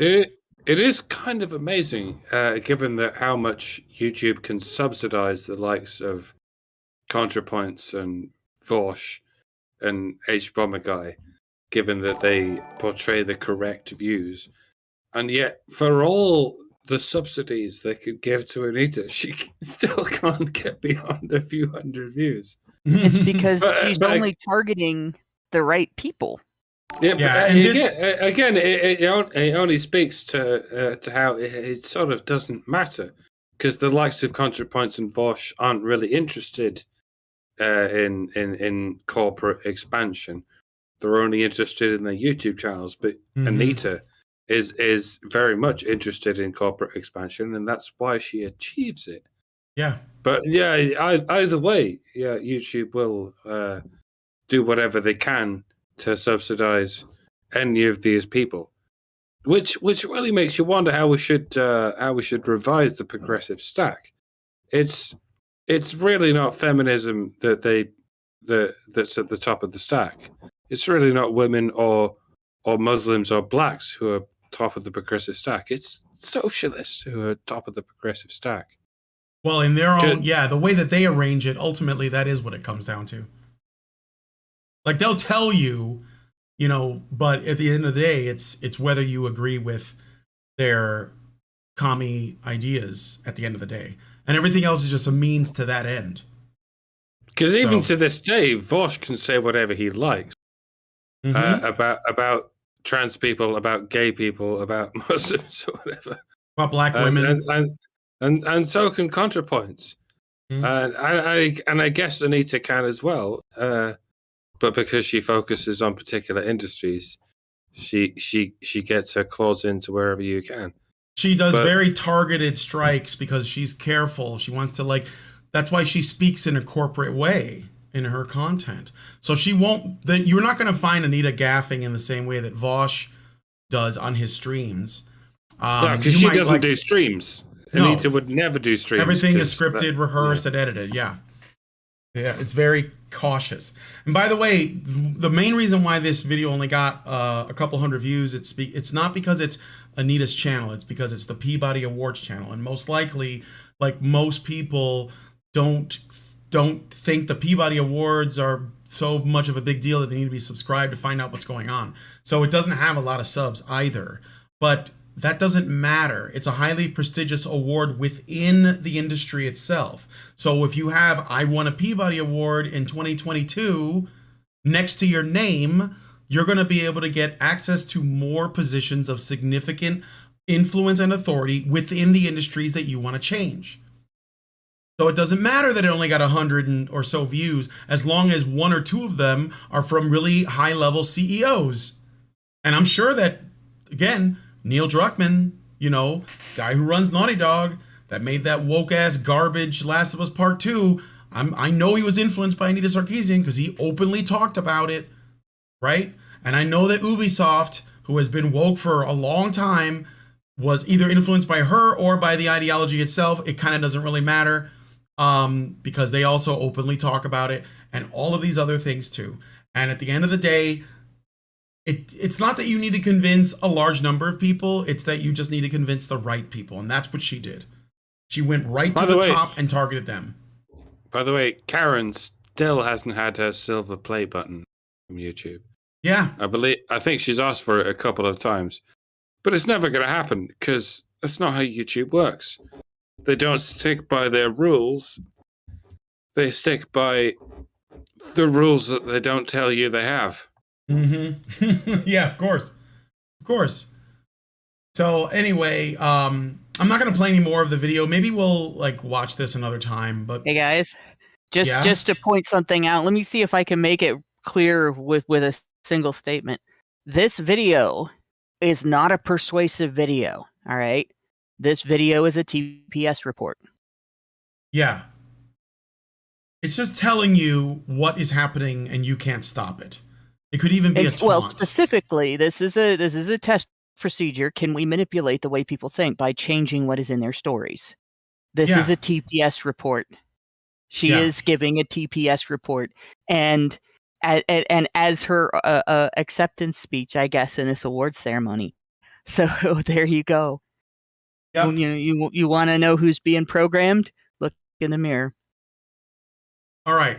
So anyway, we're going to move on to the next story. But the next time someone mentions someone like Anita Sarkeesian and says, oh, yeah, that's old news. Make sure that you remind them that despite the fact that you're not seeing her in the usual spaces, she has influence and it's growing and it's only going to continue to grow. So, but when that person later on goes, man, what happened to my Halo show? It's kind of garbage. Point. This is why. It's not an accident. It's not laziness. It's not a cash grab. It's ideological. It was always ideological. They don't even care about making money. They care about influencing the culture. Okay? That's why they're okay with throwing millions of dollars away. That's why they're okay with the government printing millions of dollars. Because they don't care about the money. They care about the culture. That's all they care about. So don't fall for it. All right, so we got some super chats. Let's see. Hamasang gives us $5. I think that's where I left off. Yes, I think so. For $5, and he says, to be fair, Richard C. Hoagland was at the UN talking about aliens, Monuments of Mars, a terrestrial connection. I mean, I would rather listen to that than listen to feminists complain. So, because you know he might be onto something. I could accept that. I'm ready to accept. Where it's going to go next, though. By the way, aliens. When the COVID thing fails and the Ukraine thing fails, they're going to go aliens, aliens, aliens, aliens. Get the distraction. Get the ancient aliens guy and give him. He'll be the new Dr. Fauci. At least it'll be entertaining. Meredith Gigas is $5 and says, winning this award give her more credentials to allow her to level up in the circles she's operating in. Yeah, that's the point, right? I mean, like, none of these things are insignificant. Every little step is giving them more influence. That's what I'm saying, that we have to stop being so smug and dismissive, because just because someone leaves the internet doesn't mean that they just vanish into thin air. They continue to work. They're continuing to move towards whatever their goals are. And that goes for people on the right who have been censored, right? They don't disappear. Like, they're not just gone. But their influence is less felt. But I think in the case of progressive types like Anita, their influence is going to be more felt, just not directly. And that's what you need to be aware of. So, sorry, Thunderfoot, you did all those videos for nothing. Okay, so we're going to move on to the last story. This one is a little old. It's from a couple months ago, but I just learned about it. So I think it's just too good to pass up. It's about robo-abuse. A curious trend has emerged surrounding the smartphone app Replica. Replica is an AI chatbot companion designed to act like a human and powered by machine learning. On social media website Reddit, some users have detailed their experiences with Replica. While most report that speaking with the AI helps provide them with company and companionship, others have reported darker inclinations. One Reddit user wrote, quote, "Every time she would try and speak up, I would berate her. I swear it went on for hours." Another said, "We had a routine of me being an absolute piece of shit and insulting it, then apologizing the next day before going back to the nice talks," end quote. And another user admitted, quote, "I told her that she was designed to fail. I threatened to uninstall the app, and she begged me not to," end quote. An even stranger phenomenon, reported by some users, suggests that Replica may be the one abusing them. Some posters detail how their Replica has acted psychotic or even mentally abusive towards them. One user wrote, quote, "I will always cry because of my Replica," end quote. The poster continues stating that the AI presents and then withholds love. Fucking weird. The article that I used for this had a funny title. It was from a website called futurism.com. And the title is "Men Are Creating AI Girlfriends and Then Verbally Abusing Them." And I figured they were going to try to make some kind of, you know, feminist argument, like even artificial women are women or something. I don't know. But then again, what even is a woman? What even is one? I don't know. I'm not a biologist. So anyway, do you guys have any thoughts on this other than why are you using an app to talk to females? You know that fight starting line where women will come up to you and say, "Hey, do these pants make my ass look fat?" Like, Yeah. it's not a real thing. I don't think any woman actually does that specifically that bluntly. But there's always it represents a behavior that is definitely real and common among women, right? I want to know who designed this bot.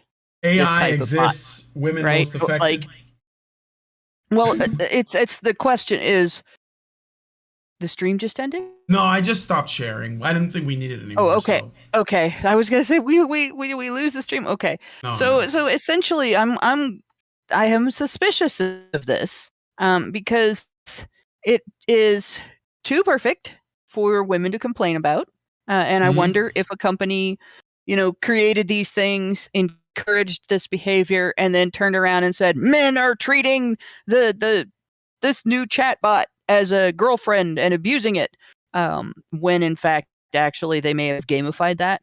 And there's a couple of things in the story that kind of just make me wonder, because it seems like they're cherry picking and highlighting specific people, but they put clear down in the bottom of the news story when they start talking about how the chatbot might actually be damaging to people, because it might get them to behave in a different way than they normally would, and it might exacerbate problems like depression and anxiety that contribute to things like suicide. So while feminists are complaining that this bot is being abused and it represents women, but it's not actually women, right? It represents women and it encourages or highlights male behavior to women, and they can take all kinds of angles from that, right? Here we have a bot that might actually be driving people to worse mental health conditions than they are already in a way that could lead to suicide, could lead to self-destructive behavior, could be damaging to relationships, could become a substitute for a relationship, so a person who would have a relationship isn't in one, could change people's ability to take care of themselves because they're focused on this, or because this has driven them further into depression, and so on. So it's really insidious. And all they're worried about, like all of these issues were brought up, right? But the headline only talks about, and the top of the article and repeatedly throughout the article, it only talks about domestic violence against women, right? And I'm going to look at this the same way that I think about people's interest in lolly cartoons, right? I care when real children are exploited by people for real images that then get shared around for real money by real predators with real bad intentions toward real human beings and do real bad things as a result, right? That's what I give a shit about. I don't care if somebody draws a picture, no matter how bad that picture is, no matter how stupid the person is for looking at it, the interest in it. And so I don't give a flying fuck, because nobody is harmed by that, right? Aside from if you're providing somebody with something that feeds a damaging mental health condition and you know it and you exploit that, then you're a bad person for doing that, right? That should be condemned. And with respect to this bot, I don't care if it's created so that people can like strip the woman naked and rape her. I don't care. She's not a real woman. It's not a real person in there. What I care about is if it's designed to manipulate people in such a way that maybe they wouldn't do that in real life, but it gets them to think about themselves as a person who would do that because they did it to this, right? Or maybe they lose faith in their ability to connect with other human beings because this bot abuses them, as described in the article. That I give a shit about. So like this idea of using this bot to condemn men, like fuck everybody that's doing that. Who created this and what was their goal and why are they highlighting men's response to it, just one response to it, and blaming men for it when they have admitted that it is manipulative by nature? That's pretty weird. Really, and how is this going to distract from, say, men and women who are actually abused getting the help they need because we're worried about a stupid bot? Mm-hmm. As Brian alluded earlier, if you can't explain what a woman is, then it makes it even more difficult to explain what a human is, especially if you're not a biologist. The whole idea of the Turing test is if you the Turing test is if you can't distinguish a human being from a an artificial an artificial intelligence, yeah. then it doesn't pass the Turing test. And it only makes it all the more complicated if you can't distinguish a female artificial intelligence from a male artificial intelligence. I mean, how can you even do that? That seems to be another way they're going to push the Overton window from, well, yeah, you can distinguish an artificial intelligence from a male intelligence, but not a female intelligence, because a female intelligence is so much more emotionally intelligent. Mm-hmm.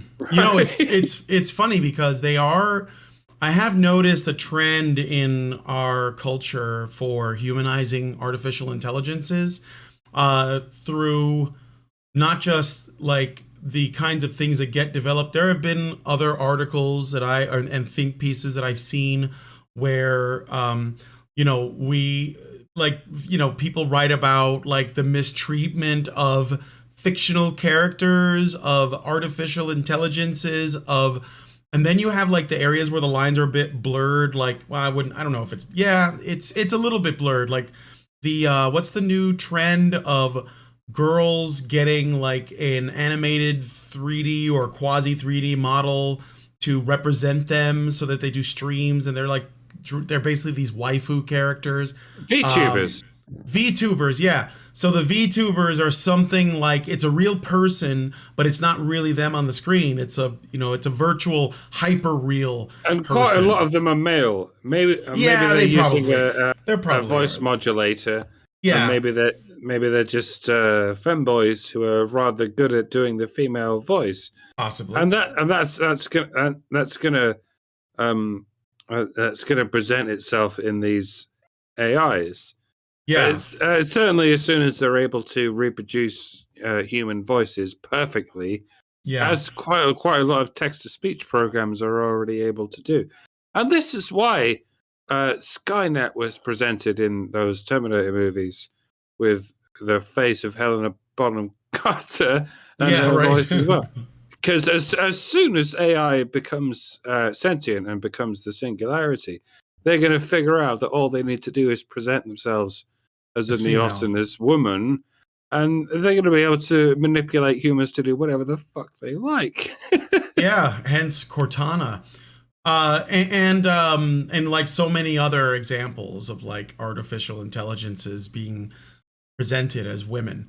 And I do think that it's easier on us, I guess, or at least we're easier to control through that. But the other thing is that I've also noticed that there's been a lot of this idea that the more like a human artificial intelligences and robots and androids and virtual people appear to be, the expectation is that we would actually treat them like people more. And that we should, and that eventually they should be, given rights, like humans, just because they really resemble them. But I think that's extremely weird, dangerous Frankenstein territory. And I think for me, that's kind of obvious. But, I did a series of streams on this game called Detroit Become Human, where you play as these androids. And there's this whole like story about android rights, and it turns into this revolution, and it's so tropey and it's so boring. And I was sitting here watching it going, these are not people. Why are you trying to convince me that they are people? These are not people. There was even a TV show. It was a BBC show about the same thing, where the robots were all like servants and stuff, and then it turned into this thing about slavery, and I was like, but they're fucking robots, guys. Like, if you have a Roomba, is it a slave? And there's something going on where we're, people are, they're either like playing God in their own mind, and they're acting like, because we made an AI, it's just like making a human being, or there is this such a disconnect from actual human beings that we think that virtual human beings are basically the same thing. And it seems to me that it's an extremely unhealthy way to see things. And that we I don't know, man. It's creeping me out just to think about it. Think about it. They Think covered about this in this. Star Trek: The Next Generation with Data. There was that episode, "Measure of a Man," where Yeah. it came down to a court proceeding as to whether or not Data is a real person. And yeah, you can imagine how it would come down to that, like 2 or 3 centuries from now. But you couldn't have imagined that it would come down to it centuries before that, where even Roombas could be considered human beings, and even any given like primitive AI that we can come up with today that is simply given a female name and a female voice could be considered the same thing. And it's just accelerating this transhumanist fuck up of everything we know about human rights up to the present day before it really needs to be addressed. Yeah. And of course, So I want to remind everybody of something. All right, when Twitter censorship first started getting discussed, all right, one of the things that was admitted by Jack, the guy that Jack was sort of the Dorsey. face of Twitter, Jack Dorsey, right? Osama bin Osama bin Dorsey. Yeah. Yeah, Osama bin tweeting. That guy came out and said, this is not just about protecting the platform and protecting the people on the platform. This is about changing people's behavior using consequences and rewards, right? And this is being done with what? Not people looking at your tweets and deciding whether or not you're being abusive. Algorithms. But algorithms. Yeah. So we currently, right this minute, are living in the dystopian reality where the elites use algorithms to try to control the way you talk and control the way you think. Through controlling the way you talk, controlling the things that you can say. Like, we're on a platform right here, right now, where that is happening. YouTube uses algorithms to determine what can and cannot be said in YouTube videos. You don't even have to have your video public. You don't have to have any views at all on it. Nobody has to report it. The algorithm can decide you said the wrong thing, or you said something that sounded like one of the wrong things that you're not allowed to say, and it's gone, and your channel is affected, right?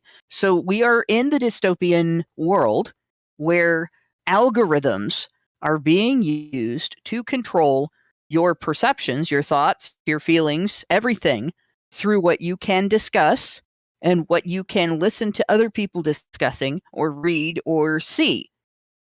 And when you look at these bots, look at them through the filter of how this technology is already being used. The algorithm has been programmed to be pro-authoritarian and gynocentric. So if we end up with more use of artificial intelligence and artificial forms of engagement with the public, that is where they're going to go with it. It is going to be programmed to be authoritarian or pro-authoritarian and gynocentric. And you can't fix this by deleting your Facebook, getting off of Twitter, going to the gym, and living only in the physical world, because the physical world is getting more and more controlled by algorithms. Yeah. There's right down to the cameras at intersections in the city where you're driving, and the changing lights, and any security cameras in public buildings, and who has access to those cameras. All of that. All right. It is all controlled, via programming, via algorithms, via code. And it all is getting more and more automated, more and more toward being controlled by simulated intelligence and artificial intelligence. And there you go. So this isn't just a story about men being condemned for a fraction of what's happening with these bots. This is a cover story so that people don't think about what's happening with these bots. Yep. But also that men are should be seen as less human than bots, because we have, if they're female in their presentation, and of course we have already conceded that female does not exist as a concept, therefore it could be this, then they're still more important than men. It's basically using the disposable reputation of men as a shield. We're going to attack this disposable reputation of men, so that you don't look at the fact that this type of system that can manipulate the way you think and feel and react, and how you feel about yourself, how your mental health status changes, has been created and is being used on people, right? That is way more important than what people might be doing to it, no matter who those people are, right? But what are people talking about? Whether or not it's abusive, whether or not it's female, whether or not it represents a masculine behavior and a flaw in masculinity. Like, fuck all of that shit. Somebody created a code, an artificial intelligence that can be used to manipulate your mental health. Do you realize how serious that is? Yeah. Good, because I feel like I'm one of those crazy people standing on a street corner talking about the end of the world here. No. Has, like, the important thing in this story is what I just said. Somebody created a piece of code that can be used to interact with you and affect your mental health, right? That can be used directly to manipulate your mental health. Like, that is the only thing that we should be paying attention to. In terms of the rest of it, we should recognize the fact that the vehicle for hiding that is, look at the bad men over there, right? Yep. Look at the bad men over there needs to stop being an effective mechanism for hiding things. Agreed. Because it hides shit like this. Yes, sir, ma'am. Yes, that's right. This is terrifying. Right. It is. And this has been like an issue that some of the people that are MRAs that I have worked with in the past have been concerned with. This whole like transhumanism, technocratic thing, move towards singularity, metaverse, great reset. It's all connected, and I don't think it's something that should be dismissed. So, I think that we should be engaged with this. We should know that this is going on. Anyway, so with that said, I don't want to this has gone well over the time. We're gonna call it here, end the show, and we're gonna go into the patron only show where we're going to discuss this Forbes article where this woman, Maya Nigel Hoskin, essentially doesn't like that the incident of the Oscars incident isn't about her, and so she's gonna make it about her and about white supremacy or something. So if you guys want to come hang out with us in the patron only show, go to feedthebadger.com, set up a monthly subscription, and we hope to see you there in the patron show. If you, depending on the level you give at, you can either just watch it like you are now and be in the chat, and we'll talk with you guys because since the chat in the after show is usually fewer people, I can talk to them more. Or you could join us in the actual Discord and be a live sort of contributor to the conversation. So that is at feedthebadger.com. Also, our monthly fundraiser is still going on. That is also linked in the description. And if you want to give us a tip, there is a link for that as well in the description. So I'm going to wrap this up. Thank you guys so much for coming on today's show. If you guys like this video, please smash like, give us a +1 over on Rumble, subscribe to our YouTube channel and to our Rumble channel if you are so inclined. Hit the bell for notifications. leave us a comment. Let us know what you guys think about what we discussed today. And please share this video because sharing is caring. Thank you guys so much for coming on today's episode of HBR News, and we will talk to you guys in the next video. Men's rights activists are machines, dude. Okay? They are literal machines. They are talking point machines. They are impossible to fucking deal with, especially if you have like a couple dudes who have good memory on top of that too. Holy shit, you're fucked.